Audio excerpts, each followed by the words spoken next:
Hi guys, we're happy to show you today how to make some chocolate covered pecans. This is a recipe we've used a lot of times. It's originally a Southern Living recipe. We've tweaked it a little. So get your stuff ready and let's get going.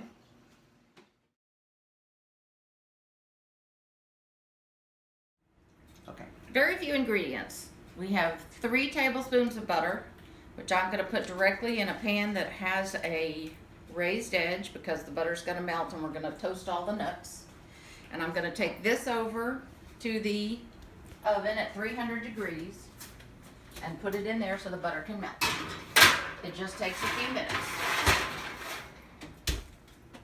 Hi, okay, we've melted the butter. We're going to take the pecan halves and dump them in and stir them up so they all get covered with butter.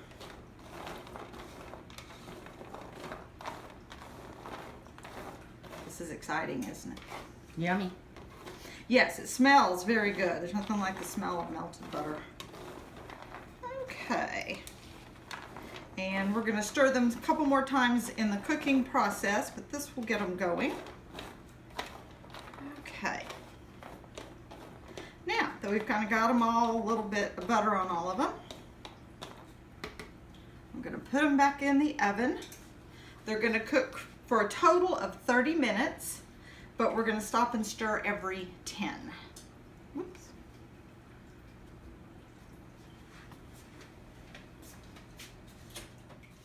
While the pecans are cooking, we start melting our chocolate. And interesting thing we have discovered over the years, because we've made this for many years, that this is just the inexpensive bark. It is not great chocolate. I wouldn't want to sit and eat it. Well, I might, but I don't think I would. But when I've tried making it with better chocolate, Cindy may disagree or agree. I don't think they come out as well. I think they come out much better with bark. You don't have to have this brand. Any store, almost any store, especially around Christmas time, sells white and chocolate bark. So I've already melted some. You can see a very delicate way we do this. I'm going to put some more pieces in here to melt. I've got my little stir thing and it'll melt nicely while the pecans are cooking. If you don't have one of these cute little chocolate melters that you can get at a craft store or online, and they're not terribly expensive, but if you're not going to make this that often, you don't want to bother, you can certainly use a double boiler. Okay, our first 10 minutes is up. You just yank them out and stand here and stir them till it looks like everybody's got glistening just a little bit. It's easier to see which ones haven't been coated yet.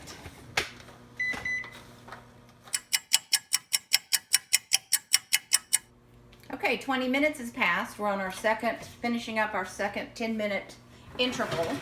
I'm gonna stir these critters around. This is why I like to use this little plasticky flat edge thing, because I can get right underneath them and stir them all up, because you want each one of them to be toasted in the lovely butter.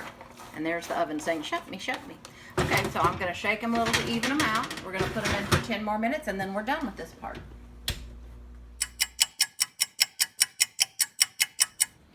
It's been 30 minutes. The nuts have been cooked and stirred.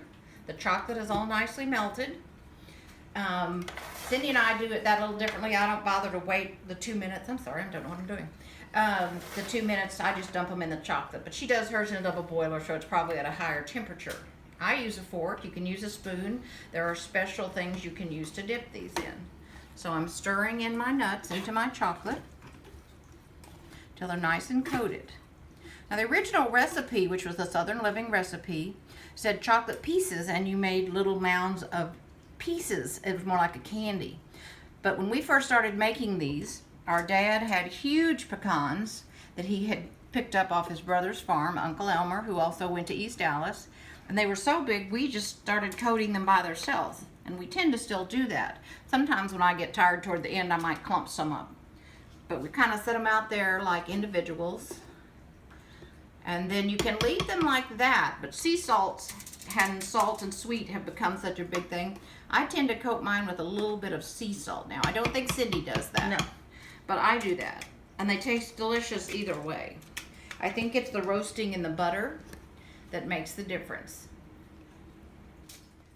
And when they're cooled, there you go. Voila. Yes. They are yummy. Enjoy them, share them, become a family tradition. We'll test them. Yeah. Quality control. They're very good. Thanks, guys. Have fun. Happy pecans.